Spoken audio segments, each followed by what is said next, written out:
नमस्कार दोस्तों, मैं आचार्य चंपा झा आप सभी लोगों का अपने चैनल में स्वागत करती हूँ।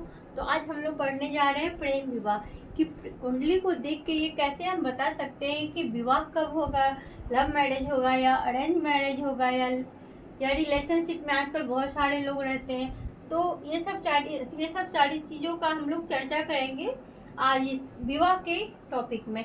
तो हम लोग समझते हैं कि पहले विवाह में देखते कैसे हम लोग। तो अगर लड़के की कुंडली है तो विवाह के कारक अलग होते हैं, और अगर लड़की की कुंडली है तो उसके विवाह के कारक ग्रह अलग होते हैं।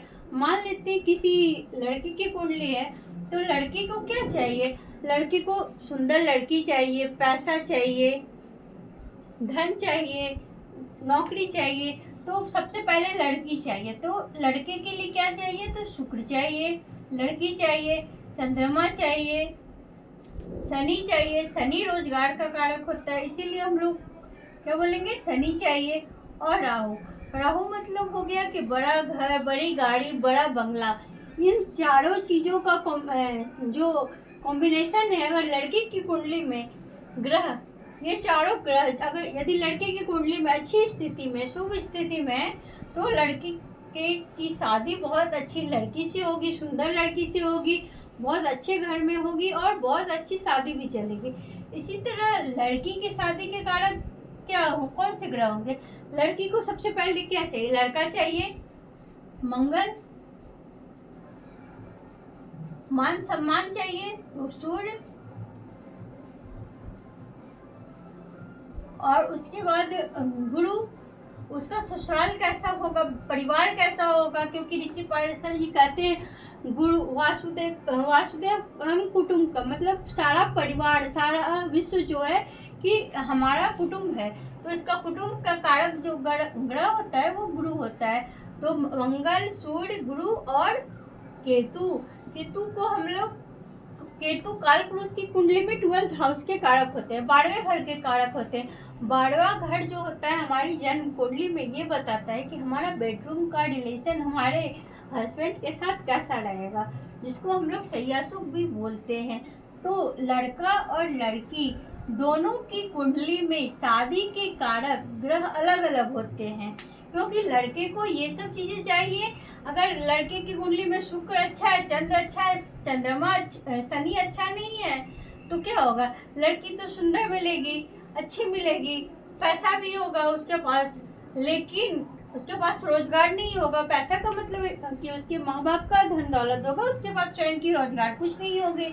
अगर शुक्र अच्छा हुआ, चंद्र अच्छा हुआ, शनि अच्छा हुआ और राहु अच्छे नहीं हुए तो वो बहुत मेहनत करेगा। जैसे समझ लीजिए लेबर क्लास के लोग हो जाते हैं तो बहुत मेहनत करेगा, लेकिन उसके पास राहु बड़े चीज़ों का कारक है, फैलाव का कारक है।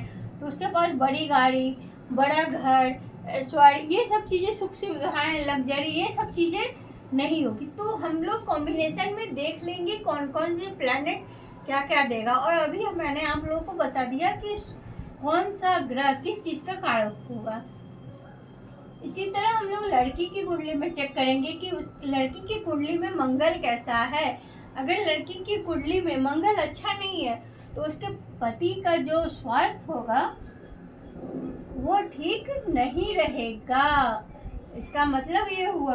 तो लड़की की कुंडली में मंगल का स्ट्रांग होना यह बताता है कि उसके पति का स्वास्थ्य बहुत अच्छा है। सूर्य, सूर्य मतलब मान सम्मान, उसके पति उसको कितना मान सम्मान देते हैं। नेचर, पति का नेचर कैसा है, ये सब सारी चीज़ों का पता हम सूर्य से लगाएंगे। और उसके बाद गुरु, गुरु से हम लोग ये देखेंगे कि उसका घर परिवार, ससुराल वाले कितने अच्छे हैं, सास के साथ कैसी बॉन्डिंग है। इन सब चीज़ों के लिए हम लोग गुरु की पोजीशन को देखेंगे, ठीक है। और केतु, केतु को तो अभी मैंने बताया ही कि केतु बेडरूम का कारक हो जाएगा। तो इन सब चारों चीज़ों का अगर मान लो किसी लड़की की कुंडली में मंगल अच्छा है, सूर्य अच्छा है, गुरु अच्छा नहीं है, केतु भी ठीक है, तो उस लड़की के पति का स्वास्थ्य भी अच्छा होगा, नेचर भी अच्छा होगा, परंतु उनके ससुराल वालों के साथ उस लड़की की बिल्कुल नहीं बनेगी। उनके सास के साथ उनका नहीं पटेगा। आए दिन आप लोग सुनते होंगे सास और बहू वाली घटनाएं। इसका मतलब ये हुआ कि उस लड़की की कुंडली में गुरु कमजोर है। इसी तरह मान लीजिए कि मंगल अच्छा है, गुरु अच्छा है, केतु अच्छा, सूर्य अच्छा नहीं है, तो ये हो जाएगा कि पति का स्वास्थ्य भी अच्छा है, घर परिवार भी बहुत अच्छा है, सास ससुर सभी लोग उस लड़की को अपनी बेटी की तरह मानते हैं, और पति का बेडरूम सुख भी है। लेकिन पति जो है उसका केयर करने वाला नहीं है, केयरिंग नेचर का नहीं है, उसको मान सम्मान नहीं देता, कभी भी किसी के सामने डांट देता है, कुछ भी बोल देता है, जोर से बोलना चिल्लाना। इसका मतलब ये हो गया कि उस लड़की की कुंडली में सूर्य ग्रह की प्लेसमेंट अच्छी नहीं है। तो समझ में आ गया ना आप लोग बात। अगर किसी की केतु खराब है, ये दोनों प्लैनेट अच्छे हैं, केतु खराब है, तो इसका मतलब ये हुआ कि पति का स्वास्थ्य भी अब बहुत अच्छा है, नेचर भी बहुत अच्छा है, घर परिवार वाले भी अच्छे हैं, लेकिन उनको बेडरूम का सुख नहीं है। तो अब आप लोग तो समझ ही गए होंगे कि जब भी हम लोग शादी के लिए कुंडली देखते हैं तो लड़के की कुंडली अलग ढंग से देखते हैं, लड़की की कुंडली अलग ढंग से देखते हैं। लड़की के शादी के कारक ग्रह ये चारों होते हैं, शुक्र चंद्र शनि राहु, और लड़की के शादी के कारक ग्रह मंगल सूर्य गुरु और केतु होते हैं। इतना तक तो ठीक है, इतना तक तो आप लोगों को समझ में आ गया। अब हम लोग बात करेंगे कि प्रेम विवाह कब होता है। तो प्रेम विवाह के लिए हम लोग एक काल पुरुष की कुंडली बनाते हैं, उस आपको समझाते हैं कि प्रेम विवाह कैसे होता है।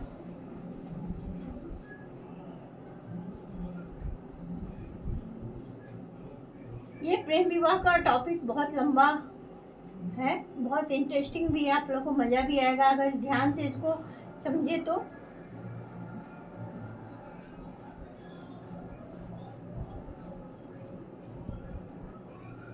दस 11 और 12 ये काल पुरुष की हमारी कुंडली हो गई।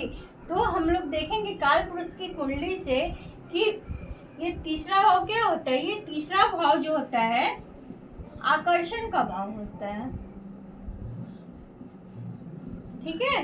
और ये पंचम भाव जो होता है वो हमारे प्रेम का होता है, कितना प्रेम करते हैं हम एक दूसरे से। सातवां भाव क्या होता है, जीवन साथी का होता है, पार्टनर का, ओके। और 12वां भाव सुख का, ठीक है। तो जब भी कुंडली में 3, 5, 7, 12, 11 भी ले सकते हैं, लाभ भाव इच्छा पूर्ति का भाव होता है ना, 11th हाउस किसी भी चीज का इच्छा पूर्ति, ठीक है। तो इच्छा पूर्ति का भाव हमारी प्रेम कुंडली में 11th भाव ही होता है, जो हमारी सारी इच्छाओं को पूर्ति करता है, ठीक है। तो प्रेम विवाह में जब भी प्रेम विवाह का टॉपिक हम लोग लेंगे, या प्रेम विवाह को किसी की कुंडली में देखना है, चेक करना है कि इनका प्रेम विवाह होगा कि नहीं होगा, तो इसके लिए हम लोग देखेंगे 3, 5, 7, 11 या 12 का कहीं से भी कॉम्बिनेशन बन रहा है कि नहीं बन रहा है। यानी कि लग्नेश, पंचमेश, सप्तमेश और ये द्वादश अगर कहीं से भी एक दूसरे के साथ रिलेशन में हैं तो प्रेम विवाह होगा। मान लेते हैं कि यहाँ पे शुक्र और मंगल हो जाए, शुक्र और मंगल भी कुंडली में कहीं भी रहे या दृष्टि पड़ जाए तो भी प्रेम विवाह होता है। मान लीजिए कि स्थिति ये भी बनती है कि चंद्रमा यहाँ हो जाए और शुक्र यहाँ हो जाए, तो शुक्र की 7वीं दृष्टि चंद्रमा पे पड़ी तो शुक्र चंद्र का योग हो गया, तो शुक्र चंद्र का भी योग कुंडली में प्रेम विवाह को बताता है। मान लीजिए यहीं पे शुक्र हो गया, यहीं पे बुध हो गया, तो ये भी प्रेम विवाह का योग हो जाएगा।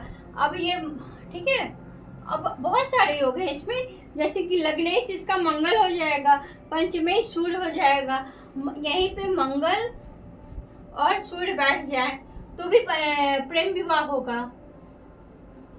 तो लग्नेश, पंचमेश, सप्तमेश की युक्ति संबंध, दृष्टि संबंध जब भी होगा तो प्रेम विवाह होगा। अब इसको हम लोग ये गोचर में एक्टिव कैसे होता है, तो जब भी हम किसी जातक की कुंडली बनाते हैं तो उस जातक की हम लोग वर्तमान कुंडली, गोचर कुंडली बनाते हैं और उससे हम लोग देखते हैं कि जातक का विवाह कब होगा। यहाँ तक तो समझ में आ गया कि प्रेम विवाह, प्रेम का मतलब यही होता है कि ये 4 भाव जन्म कुंडली में एक्टिव हो जाए। तीसरा भाव आकर्षण का होता है, जब किसी को आकर्षण होगा किसी से तभी तो प्रेम होगा, ऐसे थोड़ी ना प्रेम होता है। तो 3rd भाव आकर्षण का, 5वां भाव प्रेम का, 7वां भाव जीवन साथी यानी कि पार्टनर का, और 12th हाउस उस समय एक्टिव हो जाएगा तो समझ लीजिए उनका रिलेशन बहुत गहराई तक जा चुका है, उनका रिलेशन मतलब बेडरूम तक चला गया है। हम लोग इस चीज़ को समझ सकते हैं यहाँ इन चारों भावों के एक्टिव होने से। अब हम लोग बात करेंगे कि मतलब प्रेम तो हो गया, कारक ग्रह भी पढ़ लिए हम लोग, प्रेम के कारक ग्रह क्या क्या हैं, कौन कौन से लग्न लगने सप्तम सप्तमेश जब भी गोचर कुंडली में एक्टिव होंगे तो प्रेम विवाह होगा। प्रेम विवाह में और कंडीशन है कि जब भी शुक्र और मंगल की युक्ति होगी, चंद्र और शुक्र की युक्ति होगी, बुध और शुक्र की युक्ति होगी, युक्ति संबंध कह लीजिए या दृष्टि संबंध कुछ भी होगी, तो जो है कि प्रेम विवाह होगा। और एक चीज़ और भी हम लोग देखने को मिलता है कि शादी कब होगी, तो शुक्र और बुध का जितना क्लोज रिलेशन रहेगा डिग्री वाइज, ठीक है, मान लो 6 डिग्री का है, 7 डिग्री का है, तो इनकी शादी बहुत जल्दी हो जाती है, अर्ली एज में हो जाती है। और ऐसे लोगों को अपोजिट सेक्स के प्रति ज़्यादा ही इंटरेस्ट होता है।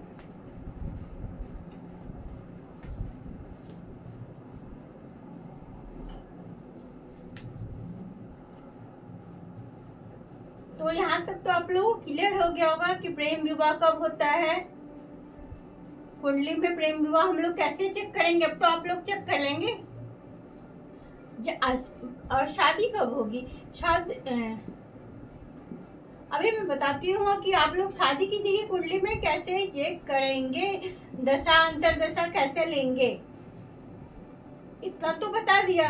अब ये भाई की अब शादी होगी तो होगी कैसे, तो हम लोग सबसे पहले देखेंगे कि जातक की लग्न कौन सी है, उसके बाद ये देखेंगे दूसरे नंबर पे कि जातक का सप्तमेश क्या है और सप्तमेश कहाँ बैठा हुआ है और सप्तमेश किस राशि में बैठा हुआ है। जिस राशि में बैठा होगा उसके नक्षत्र के स्वामी की दशा अंतरदशा जब भी आएगी तो भी शादी होगा। और दूसरी कंडीशन ये होगी, शादी के लिए गोचर में बहुत ही अच्छा फॉर्मूला है गुरु और शनि का। जब भी गुरु दूसरे भाव मतलब कि कुटुंब की वृद्धि करेगा, दूसरे भाव में जाएगा तो लग्न में गुरु होगा, पंचम में गुरु होगा, सप्तम में होगा, भाग्य भाव में होगा, यहाँ होगा, तो शादी होने के चांस ज़्यादा होते हैं। मतलब कि ये लग्न लगनेश पे गुरु और शनि की दृष्टि जब भी पड़ जाएगी गोचर में तो जातक की शादी हो जाएगी। मान लीजिए कि अभी एक सेकंड अभी बताती हूँ आप लोग को, अच्छे से समझ पाएंगे आप लोग, उम्मीद है।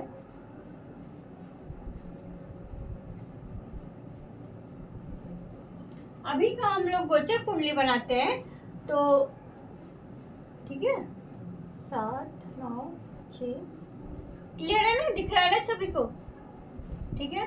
अभी गुरु कहाँ बैठे हुए हैं, अभी गुरु मिथुन राशि में बैठे हुए हैं, ठीक है, तीसरे भाव में। और शनि महाराज कहाँ बैठे हुए हैं, 12वें भाव में बैठे हुए हैं। तो बताइए कि मेष लग्न की अगर कुंडली है तो शादी अभी होगी कि नहीं होगी। गुरु की दृष्टि सप्तम भाव पे, लग्न पे या फिर कहे तो पंचम भाव पे या नवम भाव पे कहीं पड़ रही है तो देखते हैं गुरु की कितनी दृष्टियां होती हैं। गुरु की 3 दृष्टि होती हैं, पंचम सप्तम और नवम। तो 1 2 3 4 5 6 7 ठीक है। गुरु तो शादी के लिए सपोर्ट कर, अगर मेष लग्न की किसी की कुंडली है तो गुरु शादी के लिए सपोर्ट कर रहा है वर्तमान स्थिति में। अब शनि की पोजीशन देख लेते हैं। शनि 1 2 3 4 5 6 7 8 9 10, ठीक है। शनि महाराज भी सपोर्ट कर रहे हैं कुछ कुछ। देखिए, शनि की दृष्टि धन भाव पे गई, 7वीं दृष्टि तो रोग ऋण रिपुण। अगर ये जातक अभी एग्जाम की प्रिपरेशन कर रहा होगा और अभी इसकी जॉब लगने की उम्र होगी ना, तो इसको जॉब भी लग जाएगी, बहुत अच्छे से इसको सफलता मिलेगी, क्योंकि शनि की दृष्टि यहाँ आ रही है जो कि जॉब का है। अगर ये लोन लेना चाह रहा होगा तो लोन भी बहुत आसानी से मिल जाएगा, सब कुछ इसको आसानी से हो जाएगा, ठीक है। और 10वीं दृष्टि शनि महाराज की यहाँ पे पड़ रही है, जिससे कि भाग्य भाव पे भाग्य की वृद्धि होगी। तो हम कह सकते हैं कि जिसकी भी मेष लग्न की कुंडली होगी उसको अभी गोचर में शनि और गुरु सपोर्ट करेगा शादी के लिए, ठीक है। गोचर कुंडली से तो सपोर्ट हो गया, लेकिन अब यहाँ पे ये भी तो चेक करना है ना कि हम लोग को कि अभी दशा कौन सी चल रही है।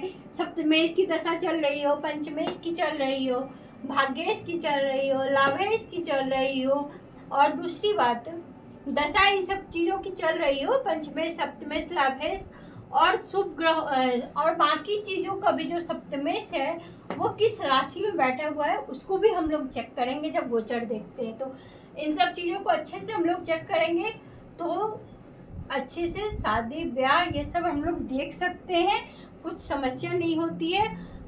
ज्योतिष में शादी ब्याह संतान को लेके बहुत ही अच्छे तरह से विश्लेषण किया जाता है, प्रेडिक्शन किया जाता है, और मैं भी बहुत अच्छे से शादी ब्याह इन सब चीज़ों को बहुत अच्छे से डिटेल में समझाती भी हूँ और उपाय के साथ बताती भी हूँ। तो उम्मीद करती हूँ कि बहुत अच्छा लगा होगा ये वीडियो, क्योंकि प्रेम विवाह शादी ये सब बहुत लंबी टॉपिक है, लेकिन फिर भी मैंने शॉर्ट में इसको कवर करने की कोशिश